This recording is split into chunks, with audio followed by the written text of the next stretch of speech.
नमस्कार साथियों, आप देख रहे हैं यूपी समाचार। यहां पर आपको 20 मिनट में यूपी की 50 बड़ी खबरें मिलेगी, तो वीडियो को पूरा जरूर देखें। आज की पहली खबर, कानपुर में एनआईए की 12 ठिकानों पर रेड। दिल्ली ब्लास्ट के बाद lady terrorist doctor Shaheen Saeed के मददगारों की जांच में सुरक्षा एजेंसियां जुट गई हैं। कानपुर में एटीएस और एनआईए की टीमों ने 12 से अधिक जगहों पर छापेमारी की है। इस दौरान हितकारी नगर से हरियाणा नंबर की एक कार भी बरामद।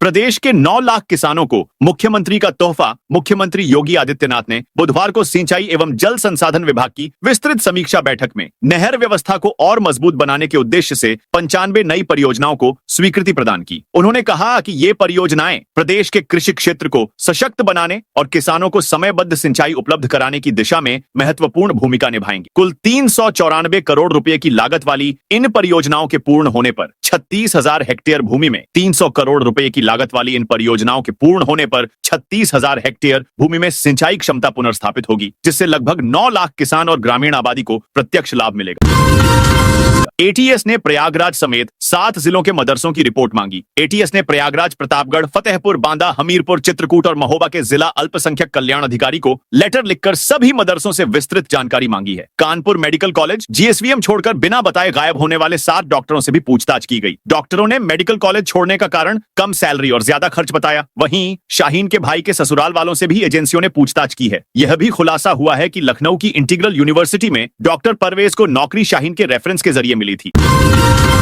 मोदी ने किसान सम्मान निधि की 21वीं किस्त जारी की। पीएम मोदी ने बुधवार को प्रधानमंत्री किसान सम्मान निधि योजना की 21वीं किस्त जारी की। उन्होंने तमिलनाडु के कोयम्बटूर से देश भर के करीब 9 करोड़ से ज्यादा किसानों के खाते में 18,000 करोड़ रुपए से ज्यादा ट्रांसफर किए। इस दौरान उन्होंने कहा कि इस योजना से देश के छोटे किसानों के खाते में अब तक 4 लाख करोड़ रुपए भेजे जा चुके हैं। किसानों को 10 लाख करोड़ रुपए की मदद भी दी गई है। मोदी ने कहा कि जब मैं मंच पर आया तो काफी किसान गमछा घुमा रहे थे। मुझे लगा बिहार की हवा यहां मेरे आने से पहले पहुंच गई है। नीतीश का इस्तीफा, आज 10वीं बार लेंगे शपथ। नीतीश कुमार ने बिहार के मुख्यमंत्री पद से इस्तीफा दे दिया है। आज गुरुवार को वे 10वीं बार सीएम पद की शपथ लेंगे। शपथ समारोह सुबह 11:30 बजे गांधी मैदान में होगा। समारोह के लिए 2 मंच बनाए गए हैं। इसमें पीएम मोदी समेत 11 राज्यों के मुख्यमंत्री भी शामिल होंगे। साथ ही 150 मेहमानों को भी निमंत्रण भेजा गया। संभल में विरोध के बीच 22 किलोमीटर पदयात्रा शुरू। संभल में विरोध के बीच मां कैला देवी धाम के महंत आर्शिराज गिरी पदयात्रा के लिए निकल गए हैं। उनके साथ 50 से अधिक वाहनों में 500 लोग हैं। 22 किलोमीटर की इस यात्रा में रास्ते भर जगह जगह लोग उनका इंतजार कर रहे हैं। पुलिस ने बैरियर लगाकर यात्रा रोकने की कोशिश की तो आर्शिराज गिरी भड़क गए। उन्होंने कहा, बैरिकेडिंग हटाओ, आगे जाना है। हम हरिहर मंदिर परकोटे की परिक्रमा करके रहेंगे। इस दौरान उनकी पुलिस कर्मियों, 100 से अधिक लोग हैं, से तीखी बहस हुई। इसके बाद पदयात्रा में शामिल लोग बैरिकेडिंग हटाकर आगे बढ़ गए।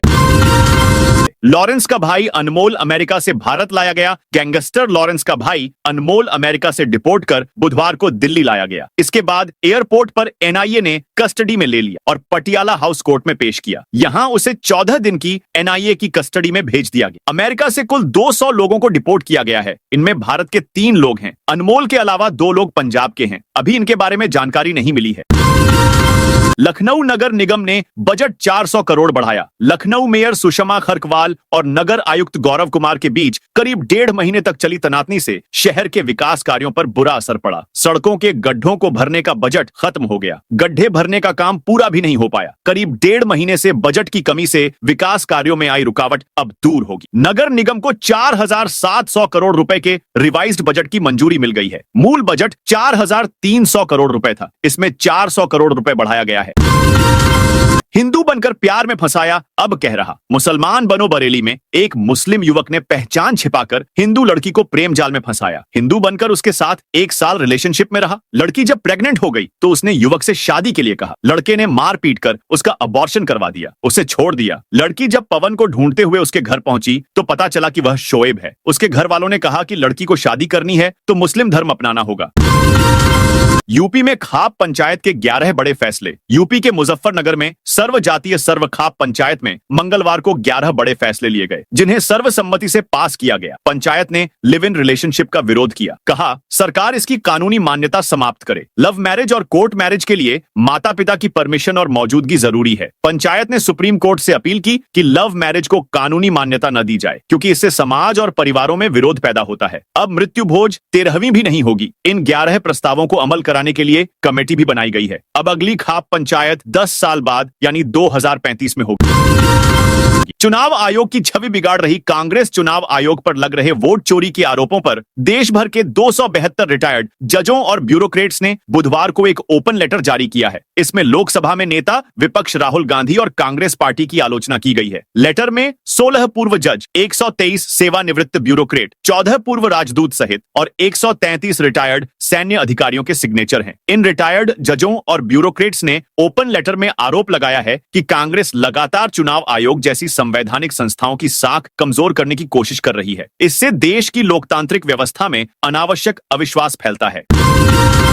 ग्रेटर नोएडा में 3 मंजिला मकान का लेंटर गिरा। ग्रेटर नोएडा में बुधवार दोपहर एक सेटरिंग खोलने के दौरान निर्माणाधीन 3 मंजिला मकान का लेंटर गिर गया। मलबे के नीच 5 मजदूर दब गए। इनमें से 3 को बाहर निकाल लिया गया। वहीं 2 मजदूर अभी लापता हैं, जिनकी तलाश जारी है। सूचना मिलते ही पुलिस मौके पर पहुंची। जेसीबी मशीन की सहायता से तत्काल बचाव कार्य शुरू किया। काफी मशक्कत के बाद 3 मजदूरों को मलबे से सुरक्षित बाहर निकाला गया। तीनों मजदूर गंभीर रूप से घायल हो गए, जिन्हें तुरंत एम्बुलेंस से नजदीकी अस्पताल भेजा गया। डॉक्टरों के अनुसार उनकी हालत नाजुक बनी हुई है। मुजफ्फरनगर, झांसी में एसआईआर फॉर्म बांटने में गड़बड़ी का आरोप समाजवादी पार्टी ने उत्तर प्रदेश के मुख्य निर्वाचन अधिकारी को झापन सौंपकर मुजफ्फरनगर और झांसी जिलों में मतदाता सूची संशोधन और गणना प्रपत्र वितरण में गंभीर अनियमितताओं का आरोप लगाया है। पार्टी ने इन कमियों को तत्काल दूर करने और निष्पक्ष एवं पारदर्शी एसआईआर स्पेशल इंटेंसिव रिवीजन प्रक्रिया सुनिश्चित करने की मांग की है। मिलावटी पेट्रोल डीजल के बाद यूपी में अब फर्जी पेट्रोल पंप पकड़ाया। यूपी के अलीगढ़ में मिलावटी पेट्रोल व डीजल बनाने की फैक्ट्री के अब फर्जी पेट्रोल पंप आपूर्ति विभाग की टीम ने पकड़ा। दादों के गांव कसेर में बिना लाइसेंस के ही फर्जी पंप चल रहा था। मौके से 1800 लीटर मिलावटी पेट्रोल अब डीजल बरामद किया गया। इस पंप को मिलावटी तेल की सप्लाई अलीगढ़ की Parag paints and chemical factory से होती थी। अब 24 घंटे बुक करा सकेंगे speed post of parcel. Bareilly में speed post of parcel book कराने के लिए अब आपको काम धाम छोड़कर सुबह 9 से शाम 5 के बीच ही डाकघर पहुंचने के लिए दौड़ नहीं लगानी होगी। डाक विभाग ने प्रधान डाकघर में 24 घंटे speed post of parcel book कराने की सुविधा देने के लिए मंगलवार से विशेष काउंटर शुरू कर दिया। अब सप्ताह के 7 दिन 24 घंटे में कभी भी आम लोग अपनी सहूलियत के हिसाब से पहुंचकर बुकिंग करा सकेंगे। सपा प्रमुख अखिलेश बीजेपी सांसद के घर पहुंचे। लखनऊ में समाजवादी पार्टी प्रमुख अखिलेश यादव बीजेपी राज्यसभा सांसद संजय सेठ के घर पहुंचे। सांसद की मां का हाल में निधन हो गया था। अखिलेश ने उन्हें श्रद्धा सुमन अर्पित किए और परिवार के प्रति संवेदना व्यक्त। कुछ समय परिवार के साथ बिताया। अखिलेश ने कहा, माता पिता का निधन जीवन का सबसे बड़ा दुख होता है, जिसे शब्दों में व्यक्त करना कठिन है। उन्होंने सेठ परिवार के प्रति सांत्वना व्यक्त करते हुए उनकी आत्मा की शांति की कामना की। अगर आपको यह खबर अच्छी लगी हो तो वीडियो को लाइक जरूर करें, ताकि हमें और बेहतर खबरें लाने का हौसला मिले। आपका एक लाइक हमें और प्रेरित करता है। यूपी की ताजा खबरों के लिए लाइक और सपोर्ट जरूर करें। पंचायत चुनाव अपने समय पर होंगे, योगी सरकार के मंत्री का बयान। प्रदेश के पंचायती राज एवं अल्पसंख्यक कल्याण मंत्री ओम प्रकाश राजभर ने कहा है कि एटीएस ने मदरसों से संबंधित जो सूचनाएं मांगी है उसे जल्द दे दिया जाएगा। मदरसों की सूची एटीएस को दी जाएगी। मदरसों से संबंधित एटीएस की जांच में विभाग पूरा सहयोग करेगा। विश्व शौचालय दिवस पर बुधवार को आयोजित राज्य स्तरीय कार्यक्रम में पत्रकारों से बातचीत में मंत्री राजभर ने कहा कि समय समय पर मदरसों से तरह तरह की बातें निकल कर आ रही हैं। प्रयागराज और कुशीनगर में नोट छापने का कारोबार, बहराइच में मदरसों में बाहरी लोगों को ठहराने का मामला और अभी हुए बम विस्फोट में डॉक्टर का नाम सामने आया है। लखनऊ में सपाइयों का हंगामा प्रदर्शन, पुलिस से नोकझोंक, गाड़ी में ठूंसा। लखनऊ में हजरतगंज चौराहे पर समाजवादी पार्टी कार्यकर्ताओं ने जमकर हंगामा किया। सपा युवजन सभा, सपा छात्र सभा, लोहिया वाहिनी और मुलायम सिंह यूथ ब्रिगेड के सदस्यों ने एक मीडिया संस्थान के खिलाफ पोस्टर बैनर जलाकर विरोध जताया। सपा नेता अनीस राजा ने कहा, समाजवादी पार्टी को लगातार टारगेट किया जा रहा है। आजम खान को घर का कंबल नसीब नहीं हुआ। आजम खान की जेल में पहली 2 रातें बेचैनी भरी रहीं। आजम पूरी रात करवटें बदलते रहे। घर का कंबल भी नसीब नहीं हुआ। घर वाले घर से खाना बनाकर लाए थे, लेकिन जेल प्रशासन ने इसे अंदर ले जाने की इजाजत नहीं दी। कुछ ऐसा ही हाल अब्दुल्ला आजम का भी रहा। दोनों को रामपुर जिला कारागार के बैरक नंबर 1 में रखा गया है। उम्र और सेहत को देखते हुए बेटे को पिता के साथ रखा गया है। इस बीच घर के कंबल और अन्य सुविधाओं को लेकर पिता पुत्र की जेल प्रशासन और कर्मचारियों से नोकझोंक हुई। लंबी बहस के बीच दोनों बेहतर जेल में भेजने की मांग करने लगे, लेकिन जेलर ने एक न सुनी।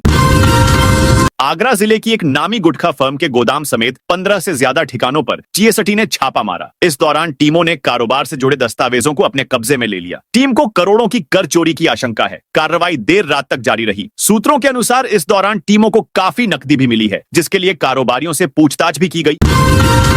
जिम से 2 करोड़ की बैन कफ सिरप मिली, बांग्लादेश भेजने की तैयारी थी। वाराणसी में एक जिम से 2 करोड़ की बैन कफ सिरप मिली। इसे महिला प्रधान के पति ने अपने जिम के गोदाम में छिपा रखा था। इसकी डिलीवरी बंगाल के मालदा टाउन में की जानी थी, जहां से इसे बांग्लादेश भेजने की तैयारी थी। रोहनिया पुलिस ने शिकायत पर बुधवार को टाइटन फिटनेस जिम में छापेमारी की। इसके बाद ड्रग विभाग और एएनटीएफ की टीम को भी मौके पर बुलाया। पुलिस ने महिला प्रधान के आरोपी पति को हिरासत में लिया है। इसके बाद मामले की जांच एक में जुटी है।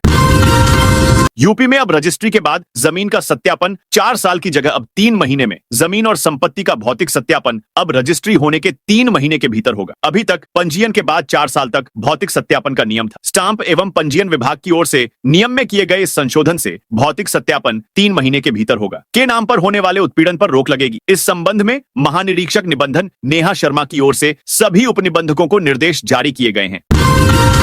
मेरठ नगर आयुक्त बोले, कूड़ा जलाने वाले पर होगी एफआईआर। मेरठ में लोहिया नगर के कूड़े के पहाड़ में आग लगने पर स्वास्थ्य अधिकारी द्वारा कार्रवाई करते हुए लोहिया नगर थाने में एक व्यक्ति के खिलाफ मुकदमा दर्ज कराया गया था। इसके बाद मंगलवार को गांवड़ी के कूड़ा प्लांट में भी आग लग गई, जिसके बाद स्थानीय लोगों और छात्र नेताओं ने वहां निगम के खिलाफ प्रदर्शन किया था।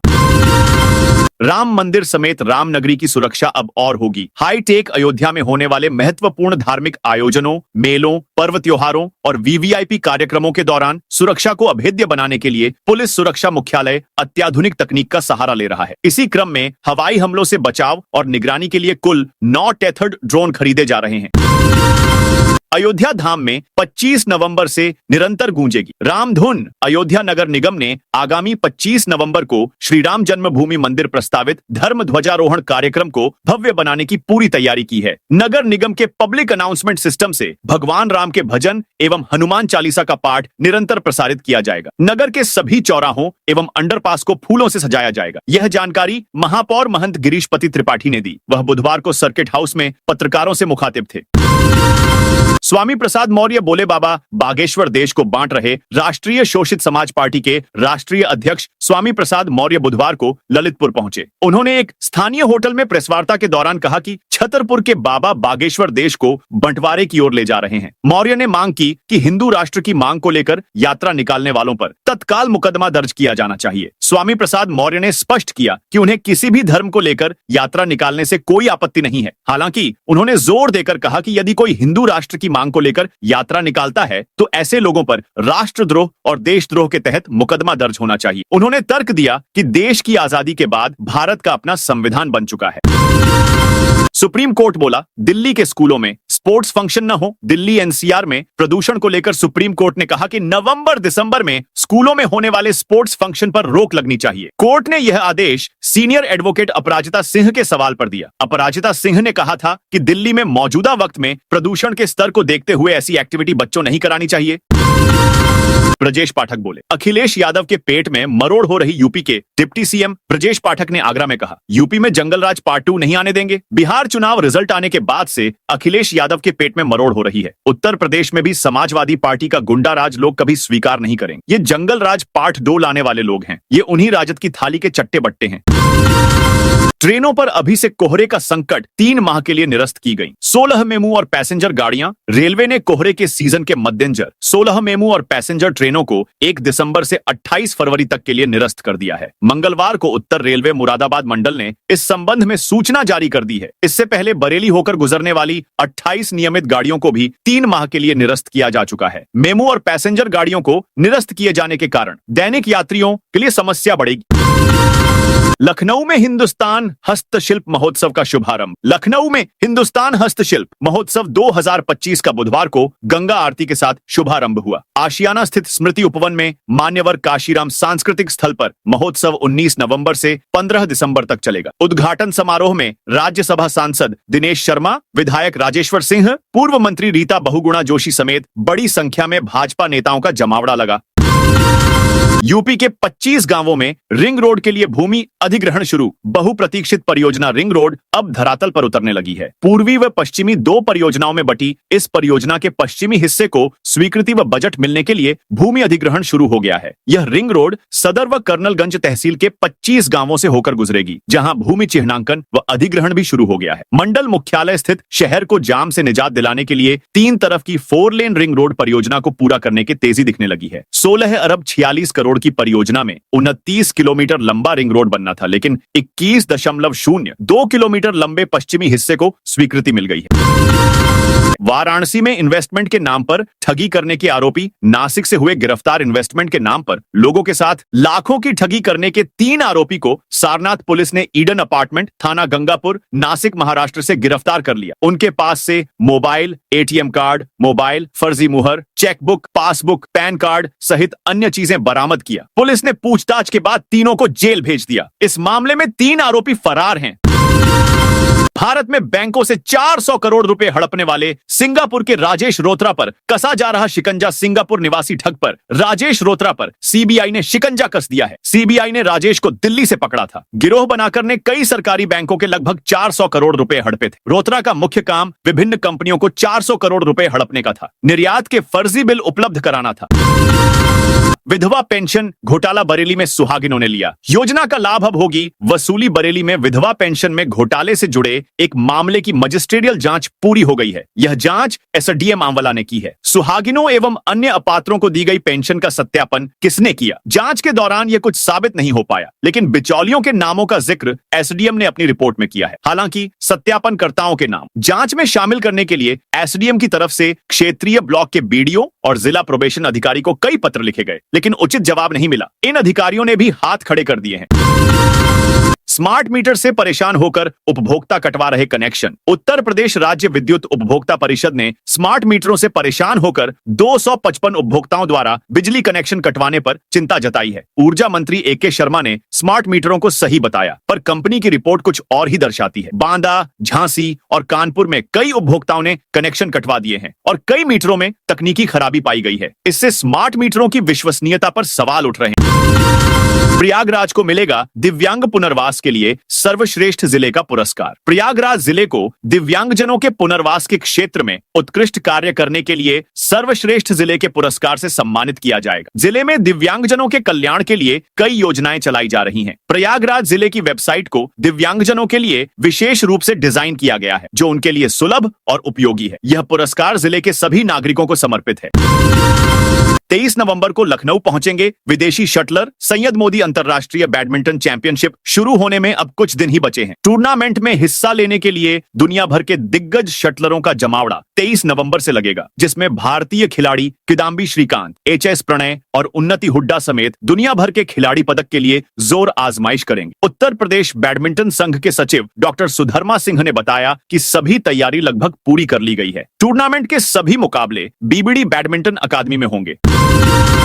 यूपी में 43 लाभार्थियों के खातों में ट्रांसफर हुए 2.25 करोड़ रुपए। सरकार की विभिन्न स्वरोजगार की योजनाओं में अब तक हीला हवाली करने वाली बैंक अब लोन देने में आगे आ रही है। काकोरी ब्लैक के बाद मंगलवार को गोसाईगंज ब्लैक में बैंकों की समीक्षा की तो 43 लाभार्थियों के आवेदनों को हरी झंडी दिखाते हुए करीब 2.25 करोड़ रुपए खातों में 3 स्थानांतरित कर दिए गए। जिला अग्रणी बैंक के मनीष पाठक की मौजूदगी में तमाम बैंकों में लंबित आवेदनों की समीक्षा की गई। इस दौरान विभिन्न बैंकों के अधिकारी और आड़ के लिए आवेदन करने वाले युवा मौजूद थे। मनीष पाठक ने कहा, डीएम के निर्देश के बाद जिले की बैंकों का आड़ जमानुपात बढ़ाना है।